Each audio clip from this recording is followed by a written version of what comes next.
Alright everybody, so today we will be discussing the Heavy. Yes, the Russian guy from the Soviet Union that's so obsessed with firepower. He has so many miniguns and he affectionately calls them by different names, including Sasha and Natasha. And the first weapon we'll be looking at is Natasha. And let's just say that this weapon was very good before, because Valve, god damn it Valve, decided to remove the extra 50% ammo. So now it used to have 300 bullets per clip, but now it only has 200. And I think the edit notes missed that. So not very happy about that, because I used to use the Natasha just because of those extra 100 bullets, and they always seem to work in my favor whenever I actually tried. However, something that was good is that when the Natasha is spun up, you get a 20% added damage resistance. So right here, while I was facing the Scout's mini crits, I was actually able to take less damage than I usually would have been. And another nerf, this can only be considered a nerf, is that the slow thing, where whenever you hit a target with Natasha, they slow down. It now has fall off. So the further the target is from the Natasha, the less likely they're going to be slowed down. And not only that, but the Natasha, if you think about it, already deals less damage. So what the Natasha is actually aiming for is that it's trying to slow down the enemy enough for enough damage to go into the person, unlike the regular minigun, which just lets the person run by with damage, but maybe fast enough so they don't have to worry about being slowed down and such. Now, is your Natasha a good weapon? Personally, I liked it before, but now with the extra damage and all, that demo man just got wrecked in midair. But right now, the Natasha, I don't really like it anymore. I mean, I guess it's good for offense because of the extra damage resistance and the slowdown ability, but once the slowdown ability reaches a range too far, it's not that great anymore.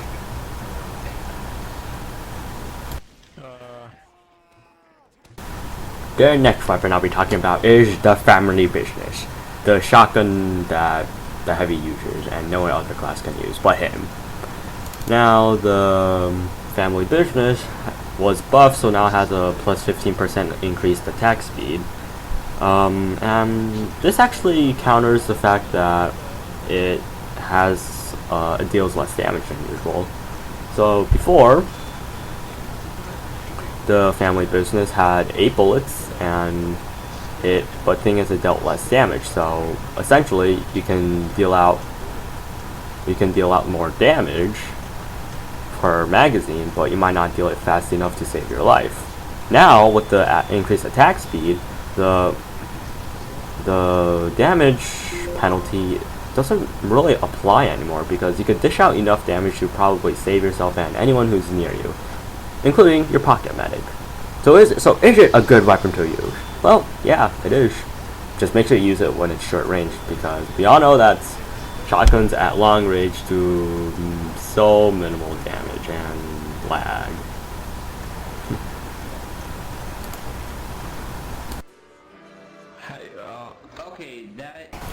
The next weapon I'll be talking about, and it's gonna be a melee weapon, is called Z Eviction Notice. Now, Z Eviction Notice, it deals less damage than usual, but however, every single time you hit someone, you now get a plus 3-second speed boost. And I don't find that really helpful, to tell you the truth. I mean, just now in that fist fight, I may have been able to move faster, but in the end, he still caught me at the right time and still killed me in a fist fight. And also, if you're gonna just fist people as the Heavy, that's actually very hard to do, because the heavy is the slowest class, so you're going to have to like wait around a corner for the enemy to just run by and then get them by chance. And say the speed boost does actually help you chase down an enemy. The less damage it deals won't actually help that much. I mean, the Eviction Notice original stats is that it had a damage decrease, but in return you can punch people faster. But those two are supposed to counter the faster firing speed is supposed to counter the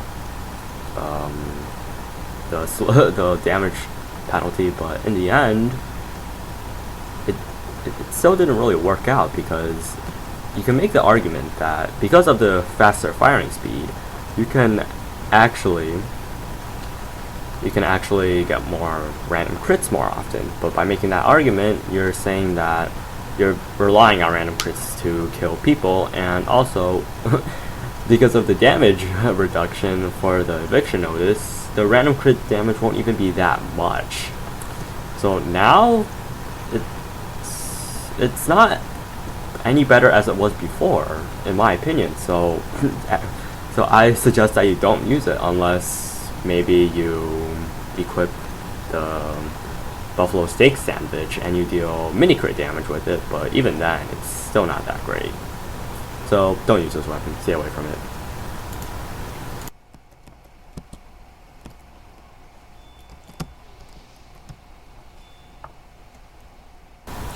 Alright, and the next weapon I'll be talking about is the Brass Beast.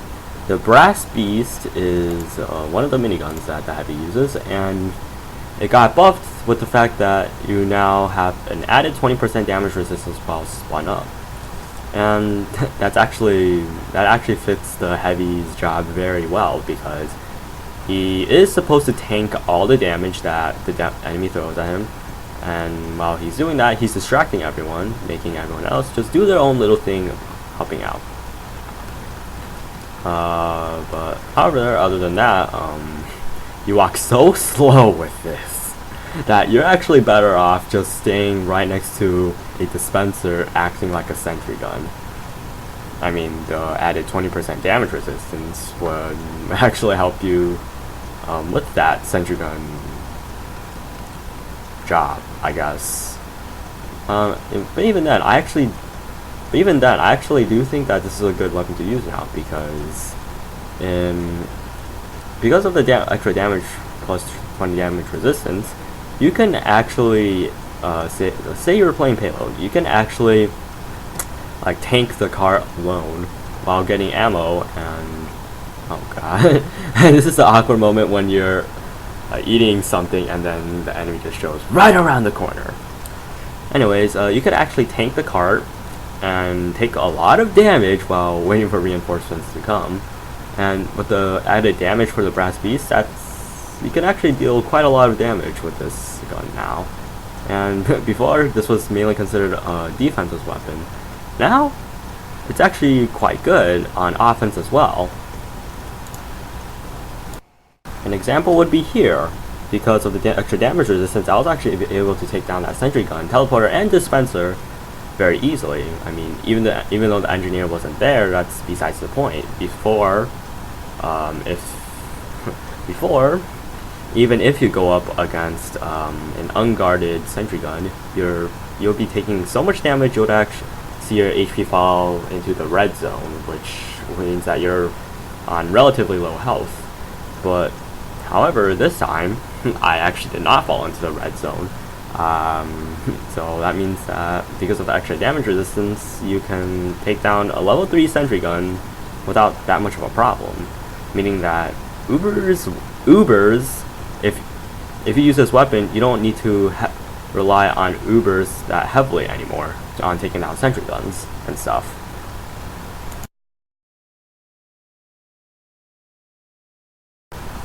So, is the Brass Beast a good weapon? Yes, it was a good weapon. It was a good weapon before, but it was only a good weapon if you were playing on defense, because, well, you move so slow and stuff.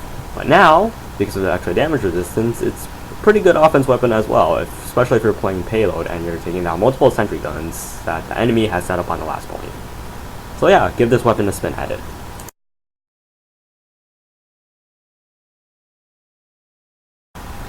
Now the next weapon, or this is not really a weapon, but it's actually a chocolate bar, the Locos bar. And as you can see, I'm throwing it around just to show you that you can now throw it. Before, the Locos bar was a chocolate bar that when you ate it, you gain a max HP up to 350. So you gain 50 more max HP, and at the same time you actually also heal 100 with it. And what made it different from the sandwich is that it had no cooldown time. Now in this update, that no cooldown time is now a 10-second cooldown time, and one of the best traits about the Locos bar before is that because of that no cooldown time, you're actually able to eat it indefinitely, being able to heal so much HP. And while as a sandwich, you may eat it once, get full HP, but then die immediately afterwards because you got burned by, say, a pyro, and then you just die from the afterburn. While with the Locos bar, you would have saved yourself from the afterburn. However, in this update, you can actually overheal up to 400 HP, which the Locos bar didn't do before. But 400 HP from 350 isn't that much. You only get a 50 HP overheal, and I really don't think that's worth it, to tell the truth. However, you can now throw it to people to save them. So with the sandwich, you can throw it to people, and it's a small medkit. However, the Locos bar is only a small medkit, but because of its relatively fast regen rate, you are able to save more people from afterburn and stuff. But is it still a good weapon? It's not as good as before, in my opinion. I think that they should remove the 10-second cooldown time. But if you do find it easy to use, then by all means go ahead and use it. The next weapon I'll be talking about is the Warrior Spirit. Now the Warrior Spirit, in return for 20 less max HP, so instead of 300 you only get 280, you deal more damage. And in the recent update, it got a buff saying that every single time you hit someone, you get plus 10 HP. So because of its because of the HP reduction, Valve added this to, I believe, counter that. But only 10 HP, really? I think that it should actually be a little bit more. And also, you don't even get overheal from the additional 10 HP. So it's not like the power jack. Whenever you kill someone, you get more. You get an overheal if you're at full health. But rather, it's sort of like the lame version of the power jack. Only this time, whenever you hit someone, you get 10 health, and often enough, I mean, whenever you're playing as Heaven and you're facing like people in a pub server, you're likely going to kill them with 2 or 3 hits of the Warrior Spirit. So that means that's going to be only 20 to 30 HP given back to you, and that's, in my opinion, that's not really that worth it, to tell the truth. And I mean, is it fun to use? Yeah, especially if you use the Buffalo Steak Sandwich and then you deal mini crit damage, killing everyone faster. But if you kill everyone faster, you actually gain less HP back, which isn't still that good. So I'm not really sure about this weapon at all, and you guys go try it out because I actually don't really like it. The last weapon I'll be talking about today is the Tommy Slab. Now, the Tommy Slab has an interesting history. When it originally came out, its strength was that you had a faster spin up time. So essentially, if you rush around a corner like so, you can you spin up almost immediately, and you can get maybe like 1 or 2 people and not die easily. However, many people thought this was OP because number one, the timing slabs span up very silently, which means that you couldn't hear it spinning up until it's too late when you're dead. Number two, well, the fact that you can all of a sudden ninja as heavy, and heavy is actually one of the biggest damage dealers in Team Fortress 2. That's pretty OP if you can play as ninja heavy and not die and such. So people were like, please Valve, nerf this, and after that it got the plus 70 increased spin up bonus went from 70% to 40%, but even then it was still very hard to combat against, and as a result it was still OP. And then after that it got nerfed again, this time from 40% increased spin up bonus to only 10%. Now this actually made it so it's not really different from the stock minigun. In fact, the plus 10% increased spin up time didn't really matter, because I mean you may be able to see difference in videos, but the feel of it wasn't really different. It just felt like the minigun with the slower spin up time, with the slower firing speed, but with a slightly faster spin up time, if there was even a faster spin up time. And yeah, it wasn't good to use anymore. Now in this update, they increased the spin up bonus from 10% to 20%, and I think that's actually a good balance now, because now I can feel that it's definitely a faster spin up time, and also that it's balanced now. So if I just rush a corner, I wouldn't kill people immediately, but on the other hand, I won't get killed easily as well, because of the faster spin up time. I can deal damage first, but not fast enough so that I'm guaranteed to win a fight, as the old Tommy slabs were guaranteeing you that you would win a fight. Now see right there, because his spin up time wasn't fast enough, so as a result I actually killed him first. If he had the Tommy slab, he actually might have been able to kill me. So yeah, Tommy slab and the increased spin up time is actually very good, but now it's at a very good stage, and Valve, please do not nerf it or change it. Along with that, the Tommy slab also got 20% more accuracy, and that's actually very good, because as you just saw there, I just killed that heavy within 1 second. With the regular minigun, I actually might have missed some shots and it would have taken maybe 1 more extra second to kill.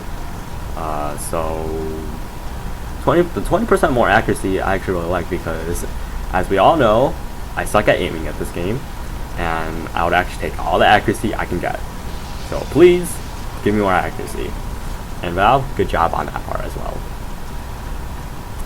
Well, I guess that's oh wait, yeah, that's right. Is the Tommy slab a good weapon now? Yeah, it is a good weapon. Unlike before, which was just like a minigun with a slightly slower firing speed, it is now very good. So yeah, go give it a go. Oh yeah, and that caber right there. In my previous video, I talked about the caber nerf, and it was very OP when you charged it and then just hit someone with it. And as a result, you could actually take down a heavy within 1 shot. Now, because of the nerf damage, you can take down heavies as easily, and that was just proof that yeah, you can't take out heavies as easily as you did before. So yeah, that'll be it for this video, and I'll see you on the next one, which will be talking about the engineer, who got his fair share of nerfs and buffs as well.